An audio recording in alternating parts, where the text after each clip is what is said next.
তামিম মন খারাপ করে বলে। তুমি চলে গেলে তো তোমার সাথে আর দেখাই হবে না। সুহা তামিমের কাঁধে হাত রেখে বলে। সেদিনের কথা ভুলে গিয়েছো? বললাম তো তুমি আবার কলেজে ভর্তি হয়েছো। আমার বাড়ির কাছেই কলেজ।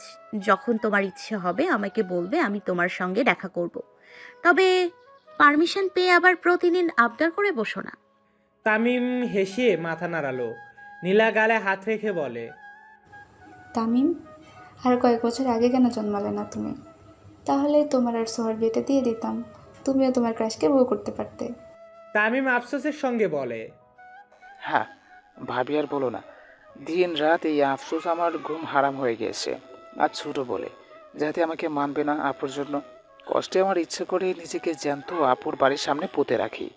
তাহলে যাতে মানুষগুলো দেখতে পারতো বয়সের তফাৎ করায় তাদের জন্য আজ কত ছেলে প্রাণ দিচ্ছে।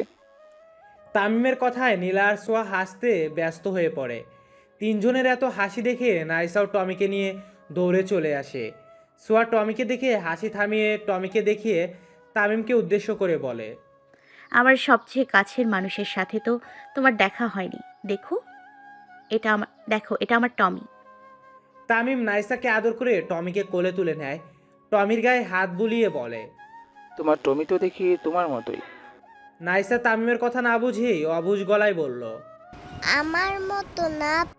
তিনজন শব্দ করে হেসে দেয় নাইসার কথায়। তামিম নাইসার গালে চুমু দিয়ে বলে।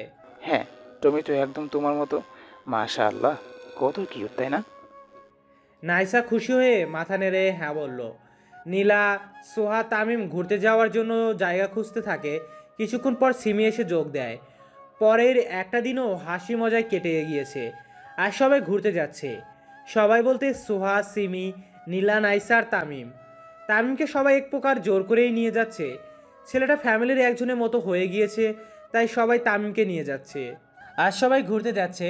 সবাই বলতে সোহা, সিমি, নীলা, নাইসা আর তামিম।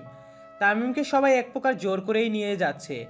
ছেলেটা ফ্যামিলির একজনের মতো হয়ে গিয়েছে, তাই সবাই তামিমকে নিয়ে যাচ্ছে। সিমি মিররের সামনে দাঁড়িয়ে তৈরি হচ্ছিল। তখন সামির ওয়াশরুম থেকে বের হলো। অফিসে যাওয়ার জন্য তৈরি হয়েছে। সিমিকে পা থেকে মাথা পর্যন্ত পর্যবেক্ষণ করেই পলক্ষীনভাবে তাকিয়ে থাকে। সিমি আজ অনেকদিন পর শাড়ি পরেছে। সামিরের কাছে আজ সিমিকে হুড়পড়ি মনে হচ্ছে। সামির সিমিকে পেছন থেকে জড়িয়ে ধরে সিমির কাঁধে থুতনি রেখে জড়ানো গলায় বলল। ওই, এই আজ এত সেজেছো কেন? আমাকে বুঝি এই রূপে মায়ায় ফেলতে চাইছো? এভাবে তোমার সাথে নিয়ে যেতে চাইছো? সেটা কিন্তু হবে না। সিমি তার লিপস্টিক দেওয়া শেষ করে সামিরের দিকে তাকিয়ে বলল। তো তোমাকে যেতে কে বলেছে? আমি তো বলিনি একবারও। তুমি অফিসে যাও আর আমাকে ছাড়ো, লেট হয়ে যাবে আমার। সামির অবাক হওয়ার জন্য ভান করে বলল। এটা পাষাণ তুমি। সি, অন্য কেউ হলে এতক্ষণে আমাকে হাজারবার রিকোয়েস্ট করে ফেলতো তার সাথে যাওয়ার জন্য, আর তুমি? সিমি সামিরের হাত ছাড়িয়ে ক্ষিপ্ত স্বরে বলে। তো আমার কাছে কি করছিস তুই? যা, অন্য কারো কাছে চলে যা। কার সাথে ঘুরতে যেতে চাস ঘুরে আয়। সামির থতমত খেয়ে যায়। এত ছোট একটা কথা এভাবে রেগে যাবে সামির বুঝতে পারেনি। সামির এগিয়ে গিয়ে দু হাতে সামির কোমর জড়িয়ে ধরে। সিমি সামিরকে ছাড়ানোর চেষ্টা করেও পারল না। পরে হাল ছেড়েই দিল। সামির সিমি ঠোঁট জোড়ার উপর ডিপলিভাবে ঠোঁট ছুঁয়ে দেয়। এক হাত দিয়ে সিমির গালে রেখে আদুরে গলায় বলে। বলো, এবার রাগ করছো কেন? কি হয়েছে? সিমি মাথা নিচু করে নেয়, নিচু স্বরে বলে। একটা দিনের জন্য ছুটি নিতে পারেন না? সামির মুচকি হেসে সিমির গালে ডিপলি কিস করে বলল। এইটুকুর জন্য এত মন খারাপ? কালকে তো সময় দিচ্ছি।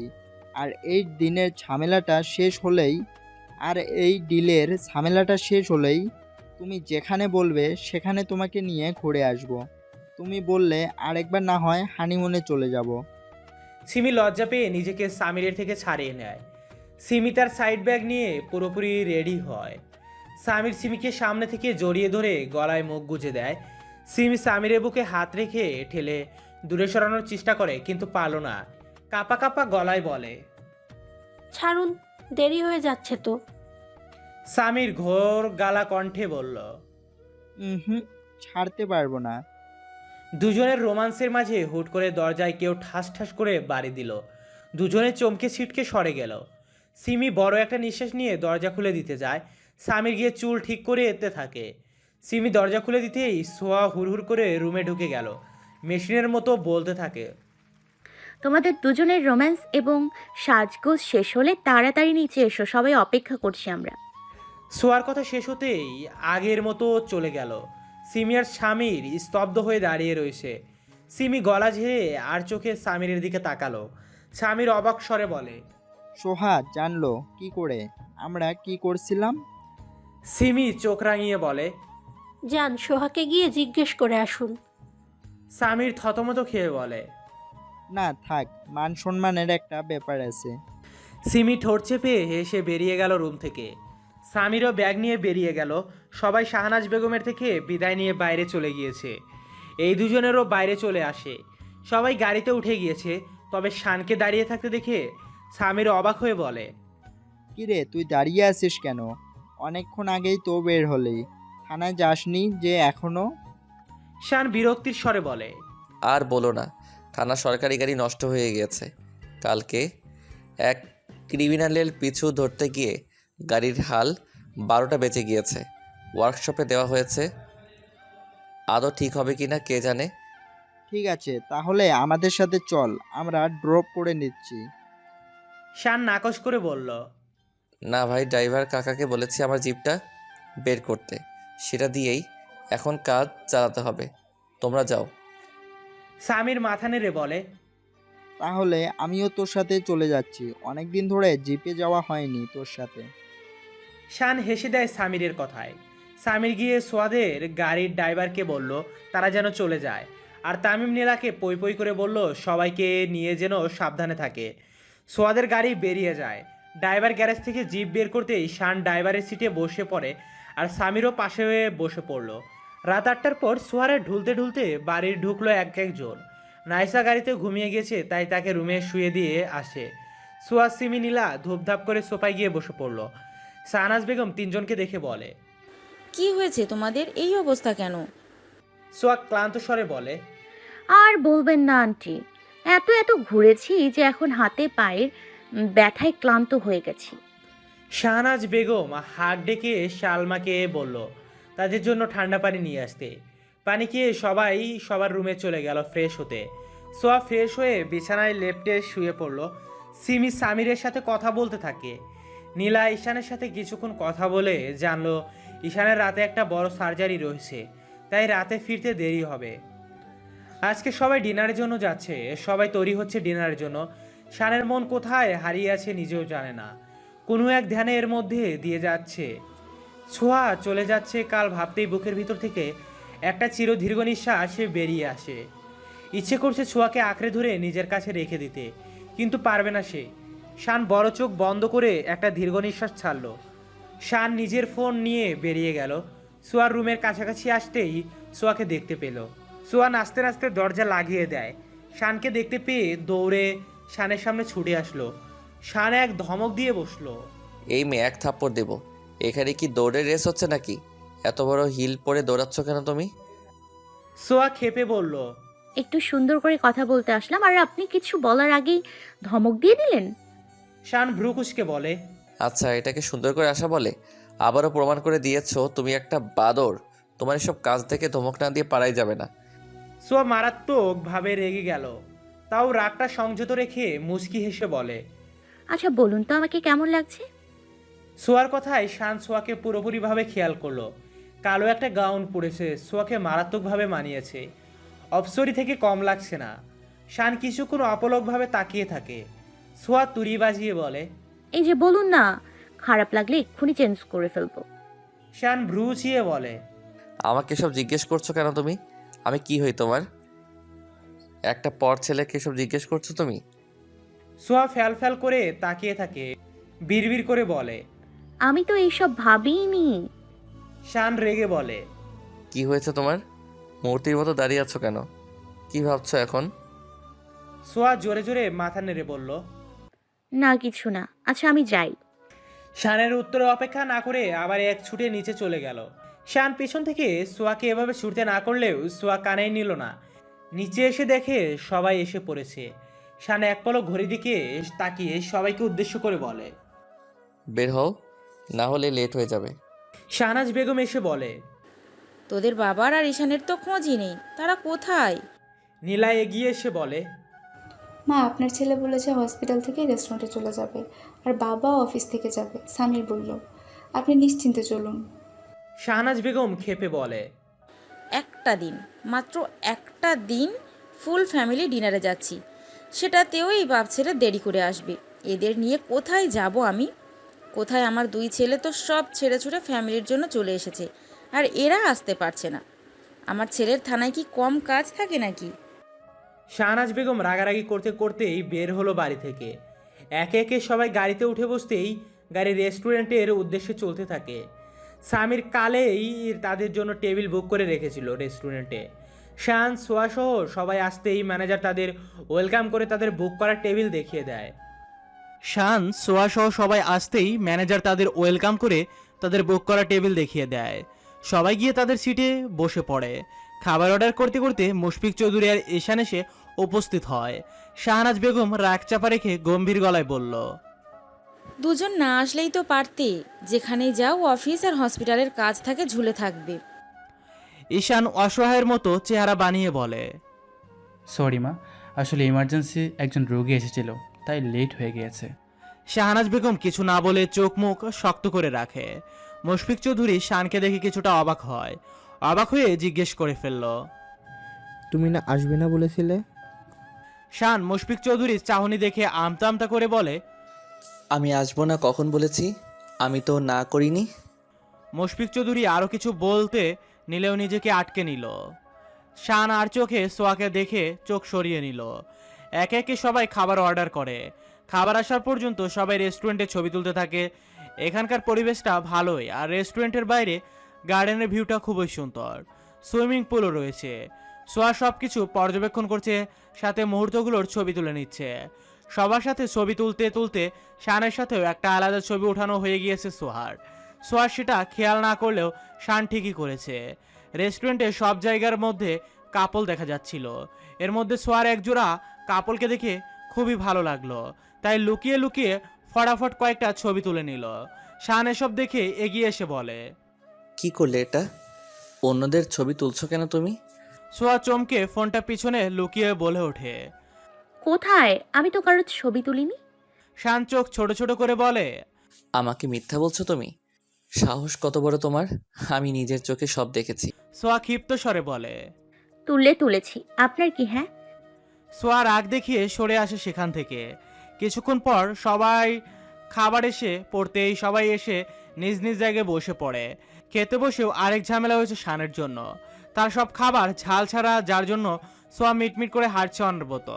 শান সেটা দেখে ভালো করে খেতেও পারছে না। শান বড়সড় চোখ রাঙানি দিতেই সোয়া রেগে ভেঙচি নিজের খাবারে মন দেয়। শান এবার শান্তিতে খেতে থাকে। খাবার শেষ হতেই সবাই রেস্টুরেন্টের বাইরে গার্ডেনের ভিউ দেখতে চলে যায়। সোয়া আইসক্রিম খেতে খেতে গার্ডেনে ঘুরছে। অনেকক্ষণ ঘোরাঘুরি করার পর শাহনাজ বেগম বলল। চলো সবাই, অনেক রাত হয়ে গিয়েছে, বাড়ি ফিরতে হবে। ঈশান সায় জানিয়ে বলল। হ্যাঁ, রাত হয়ে গিয়েছে, তোমরা চলে যাও। 2 গাড়ি নিয়ে আমি শানের সাথে জিপে করে চলে আসবো। শান ঈশানকে বাধা দিয়ে বলল। ভাইয়া তুমি চলে যাও, আমি বিল পে করে দিচ্ছি। ঈশান আরেকবার খেতে যেতে চাইলে নাইসা বলল। পাপ্পা, আমার সাথে চলো। সোয়া এগিয়ে এসে বলে। আমি ওনার সাথে যাই, আর একটু থাকি আমি। সিমি ভ্রু কুচকে বলে। আবার কেন থাকবি তুই? এতক্ষণ থেকেও মন ভরেনি? অনেক রাত হয়েছে, চল। সোয়া কাঁদো কাঁদো চেহারায় মুশফিক চৌধুরীর দিকে তাকাতেই তিনি সিমিকে বলল। থাকুক। শান, সোহাকে নিয়ে আসিস সাবধানে, আমরা চলে যাচ্ছি। শান মাথা নেড়ে সায় দিল। সবাই গাড়ি নিয়ে বেরিয়ে যায়। সোয়া নাচতে নাচতে চারপাশে ঘুরতে থাকে। শান আলতো এসে রেস্টুরেন্টে ঢুকে গেল। বিল পে করে এসে দেখে সোয়া সুইমিং পুলে পা ডুবিয়ে বসে আছে। শান এগিয়ে এসে ধমক দিয়ে বলল। সোহা, এটা কি বাড়ি পেয়েছো? ওঠো এখান থেকে, অনেক রাত হয়েছে। সোয়া শানের কথা কানে না দিয়ে আগের মতোই বসে থাকে। সোয়া উঠছে না দেখে শান সোয়ার হাত ধরে জোর করে টেনে উঠালো। সোয়া রেগে বলে। এই আপনার সমস্যা কি? একটু শান্তিতে বসতে দিচ্ছেন না কেন? শান দাঁতে দাঁত চেপে বলে। এক থাপ্পড়ে সব দাঁত ফেলে দিব। এখন চলে যাব আমি, আর তুমি পানিতে পা ডুবিয়ে বসে থাকবে। সোয়া মুখ ফুলিয়ে বলে। সব সময় বকেন কেন আপনি? একটু সুন্দর করে কথা বললে কি হয়? শান দীর্ঘশ্বাস ছেড়ে শান্ত গলায় বলে। ঠিক আছে বলছি, চলো এখন আমরা বাড়িতে যাচ্ছি। সোয়া একগাল হাসি দিয়ে খুশিতে নাচতে নাচতে গাড়ির কাছে গিয়ে দাঁড়ায়, কিন্তু গাড়িতে উঠতে পারলো না। তার আগে রেস্টুরেন্ট থেকে চিৎকার করতে কিছু লোকজন একজনের পেছনে দৌড়ে বেরিয়ে আসে। সামনের লোককে সম্ভবত ধরার চেষ্টা করছে। সোয়া ভয় পেয়ে দৌড় দেয় শানের কাছে আসার জন্য, কিন্তু মাঝ রাস্তায় এক গগন ফাটানো চিৎকার দিয়ে মাটিতে বসে পড়ে সোহা। সবাই সেখানেই থমকে দাঁড়ায়। শান স্তব্ধ হয়ে যায় সোয়ার চিৎকার শুনে। শান দৌড়ে সোয়ার কাছে ছুটে চলে যায়। সোয়াকে এক হাতে নিজের বুকে জড়িয়ে ধরে অস্থির গলায় বলে। কি হয়েছে, চিৎকার করলে কেন? সোয়া পেটের ডান পাশে চেপে ধরে কাতরে যাচ্ছে, কিছু বলতে পারছে না। পাশ থেকে এক লোক বলে ওঠে। আরে মেয়েটার পেটে ছুরি ঢুকে দিয়েছে ওই লোকটা। শান সোয়ার হাতের উপর হাত রাখতেই দেখতে পেল সোয়ার হাত রক্তে লাল হয়ে আছে। শান স্তব্ধ হয়ে যায় রক্ত দেখে। সোয়া বড় একটা নিঃশ্বাস নিয়ে শানের শার্টের কলার চেপে ধরে কাঁদতে থাকে। শান সোয়াকে এক হাতে জড়িয়ে রেখে চারপাশে তাকিয়ে দেখে সেই লোকটা নেই, ইতিমধ্যে চলে গিয়েছে। সবাই বলাবলি করছে সোয়াকে হসপিটালে নিয়ে যাওয়ার জন্য। শান সোয়াকে কোলে তুলে গাড়িতে বসিয়ে দিয়ে নিজের ড্রাইভার সিটে বসে পড়ে। গাড়ি স্টার্ট দিয়ে হসপিটালের রাস্তায় যেতে থাকে। শান ভেজা চোখে সোয়ার দিকে তাকালো। পেটে চেপে ধরে কাতরাচ্ছে আর অনবরত কাঁদছে। শান সোয়াকে টেনে নিজের কাছে নিয়ে আসছে। সোয়ার মাথাটা নিজের বুকে চেপে ধরে কাঁপা কাঁপা গলায় বলল। কিছু হবে না তোমার সোহা, একটু অপেক্ষা করো প্লিজ, আমি হসপিটালে নিয়ে যাচ্ছি তোমায়।